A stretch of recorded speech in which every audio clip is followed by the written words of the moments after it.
Nun mangke Koko Prabu.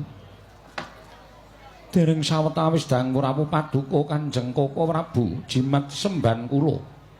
Koko Prabu pengayoman kula ing Dwarawati, Koko Prabu Sri Bathara Kresna. Sarawuh Paduka Kanjeng Koko Prabu kula ngaturaken pasegan panakrami kunjuk sandhapepada Paduka Kanjeng Koko Prabu jimat semban kula. Koko Prabu pengayoman kula ing Dwarawati. Ya jagat mangestungkara wayah Bathara jagat. Lho nggih, Yai. Sakalangkung bombong raos sing manahipun ing Raka ing Dwarawati, dupi kula tampi timbalanipun kadang kula Yai Prabu Darma Kusuma.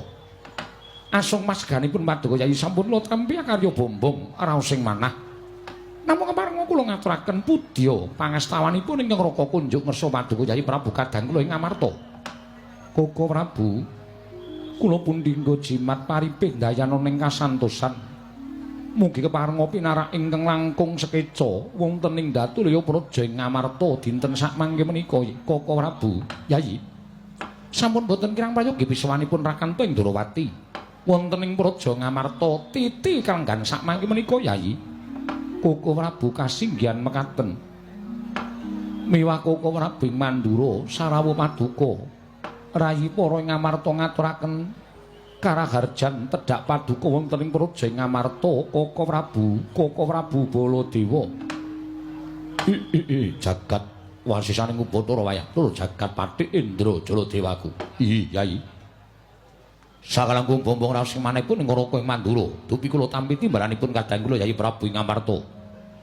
Sowanipun ing Raka ing Mandura tansah pinanganing kawidadan niring sambikala durga mendhak kala sirna. Namung kepareng kula ngaturaken salam taklimipun ing Raka kunjuk ngersa Paduka Yai Prabu kadang kula ing Ngamarta. Yai Prabu Darma Kusuma. Kula pun dicundhaka panglingga murda. Amawahana kabagyaning gesang kula, Koko Prabu mboten langkung kaskecakna pinarak ingkang langkung sekeca wonten ing Praja Ngamarta. Kawula nun. Sampun boten kirang prayogi pisawanipun ing Raka ing Mandura dinten sakmangke menika.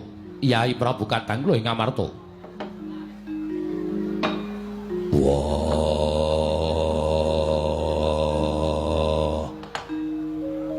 Kresna kakangku. Aku ngaturake basaku katura. Kresna kakangku. Kadangipun Kakang Dimas Werkudara.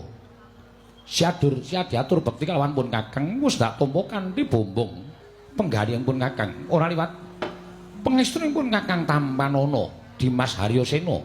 Ndak gegem dadekake jimat ora liwat prayoga nugun mulenggah Baladewa kakangku aku ngaturake basaku katura. Baladewa kakangku kadangipun Kakang Yayi Werkudara. Iya siadiatur bekti kelawan pun Kakang wis tak tampa kanthi lega-legawaning penggalihipun Kakang ora liwat pangestuning Baladewa Tampanana Werkudara. Ndak gegem dadekake jimat pangestuning Kresna kakangku lan Baladewa kakangku. Amawahana kasantosaning lair batinku Kresna lan Baladewa kakangku. Werkudara kadangipun Kakang. Ya Dimas Haryasena ya. Kaya prayoga aturing siading Mandura lawan pun Kakang Mandura. Koko Prabu. Nadan ingkang rayi Madukara pun Arjuna kula ngaturaken sembah pangabekti kula kunjuk Koko Prabu ing Dwarawati. Janaka ndak tampa ora liwat pangestunipun Kakang Tampanana Arjuna. Kula mendinggo jimat paripih dayana ing kasantosan. Koko Prabu Baladewa kula ngaturaken sembah pangabekti kula kunjuk. Ya Janaka tak tampa. Ora liwat pangestunipun Kakang Tampanana, kula mendinggo jimat paripih dayana ing kasantosan. Mugi sekecakna pinarak ingkang langkung sekeca Koko Prabu kekalih. Arjuna kaya wis ora kurang prayoga. Ya Janaka. Kaya ora kurang kepenak praptaning Baladewa ning Praja Ngamarta. Nadan kula ngaturaken sembah pangabekti kula kunjuk Koko Prabu. Koko Prabu, kula ngaturaken sembah pangabekti kula kunjuk. Ya kembar tak tampa. Ora liwat pangestunipun Kakang Tampanana Nekula Sedewa. Ya kembar. Wis tak tampa silatur bekti kalawan pun Kakang. Ora liwat pangestuning Baladewa Tampanana pinten tangsen. Kula pun dinggo jimat paripih dayana ing kasantosan. Kula nun. Kula pun dinggo jimat paripih dayana ing kasantosan. Mugi kasekecakna pinarak ing langkung sekeca Koko Prabu. Iya kembar. Kaya wis ora kurang kepenak praptaning nata Ndarawati ning Praja Ngamarta. Ya Nekula Sedewa. kaya wis prayoga sowanku ana ing ngersaning kadangmu Yai Prabu Darmaji. Koko Prabu saestu adamel gugup gagap guragapan raos sing manahipun ingkang rayi ngamarta krana rawuh paduka ingkang boten cecala ingkang saderengipun upami alit utusan gandhek sak kembaran agengipun utusan Nayaka ing Dwarawati bileri kelenggan sak mangke paduka Kanjeng Koko Prabu badhe kepareng tedhak wonten ing Praja Ngamarta. Saestu Koko Prabu kula nedya ngrakit arata kencana kinarya methuk paduka Kanjeng Koko Prabu saha nyawisaken Hermawar kinarya miji yampian paduka Kanjeng Koko Prabu kinarya tandha bektinipun kadang taruna tumraping kadang werda Koko Prabu Ndarawati miwah Koko Prabu ing Mandura. Yayi kadang kula nadyan nembe kawiyos sing pangandikan kemawon persasat sampun kadidene kejukurkan Wukir Sari kelepaning Samudra Madu manahipun ing Ngaraka Indrawati. Namung semanten tata paca ning kamrajan ing mekaten menika kala wau boten sak trepipun menawi paduka pisungsungaken dhateng Ngaraka Indrawaka. Krana menapa Yayi?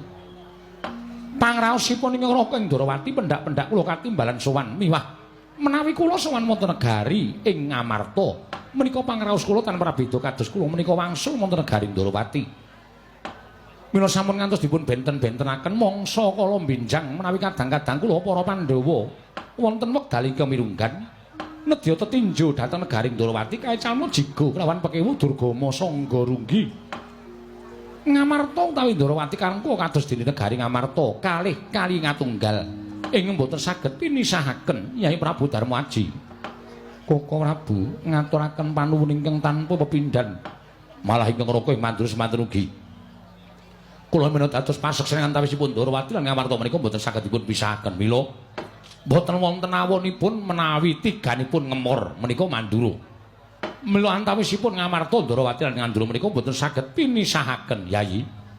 Sawanipun ingkang raka ing Mandura nderekaken jengkaripun kadang kula Yai Prabu Ndrawati ing nedya sowan dhateng negari Ngamarta malah sak mangke gandeng sampun mapan wonten ing Datulaya. Kepasang yogya katuju ing nginu dene para Pandhawa nedengan wontenaken pasewakan madyaning Datulaya negari Ngamarta. Dumunten sak mangke kula atur nampi dhateng sabda pangandikanipun kadang kula Yai Prabu Kresna. Ingkang saking menika Koko Prabu kepareng daya-daya kula cemadung dawuh menggah menapa ta wigatosipun dene paduka Kanjeng Koko Prabu Ndrawati kepareng tedhak wonten ing Praja Ngamarta. Menawi kepareng kawedharing kathah tumunten kababarna nanging mrawi wadi tumraping para kadang sentana Koko Prabu monggo kula dherekaken manjing salebeting kedaton pepanggihan catur netra kelawan ingkang rayi Ngamarta Koko Prabu Ndrawati. Yayi kula wonten timbalan malih-malih menapa sawanipun ing Ngaraka Indrawati ing sepisan tetinju dhateng yuwananipun kadang-kadang kula para Pandhawa jernyatanipun menika sampun dados kewajibanipun ing Ngaraka Indrawati. Ngiras pantes netepi kewajiban ing ngangka kalih. Sawanipun ing Ngaraka Indrawati wonten Praja Ngamarta mriki mboten sanes kejawi namung anggen kula nyuwun dhateng Paduka Yai Prabu kepareng paring kawelasan dhateng Ngaraka Indrawaka. Menapa to dasaripun dene kula nyuwun kawelasan krana menawi tanpa pambiyantunipun para Pandhawa satemah dinten sakmangke negari Ndrawati badhe lebur tumpur tanpa dadi Yai Prabu Darmaji. Mila sawanipun Ngaraka Indrawati dinten sakmangke namung badhe nyuwun senjata pitulung tumbak kenceng pring kadang-kadang kula para Pandhawa supados berat penandhang ing sinandhang wonten ing Praja Ndwaraka Yai Prabu Darmaji.